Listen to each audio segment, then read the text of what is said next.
Aegon's War of Conquest has an interesting story for each kingdom. First, Harrenhal retreats after the melting of his great castle.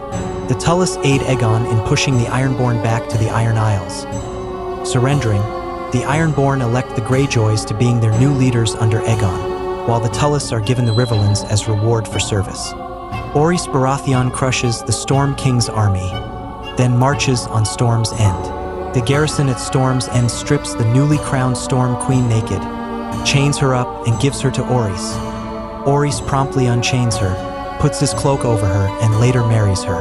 Aegon gifts the Stormlands to House Baratheon. The armies of House Lannister and House Gardner combine to face Aegon. They know the land, their troops are their own, whereas Aegon's army is comprised mostly of those he had conquered. Men of uncertain loyalty, they have a far larger army. But then Aegon brings all 3 dragons to bear, and the rest is known as the Field of Fire.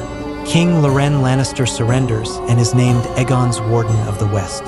House Gardner is wiped out, so Aegon declares their steward, Harlan Tyrell, the new Lord of the Reach, in spite of the fact that House Florent had a far better claim.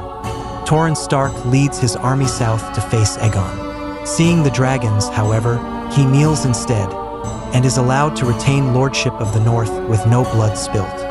Shara Aaron sets up a massive defensive force at the Bloody Gate, then hides in the Eyrie with her son Ronal. Hearing a loud noise in the courtyard, Shara looks outside to see Ronal on Vhagar's back, begging his mom for permission to ride the dragon.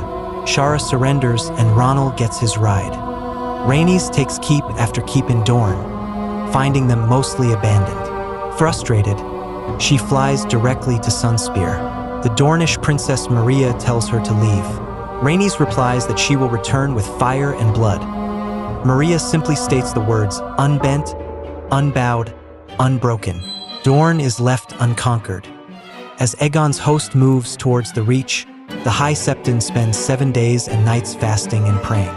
After this, he stands up and declares that the faith cannot support the Hightower's opposition of Aegon, for it could only end in Dragonflame. Lord Hightower, a pious man, agrees. When Aegon arrives, he finds the gates open. Entering, he is approached by the High Septon, who anoints him and declares him the rightful king. There is little resistance to Aegon's conquest after this day. Subscribe for more.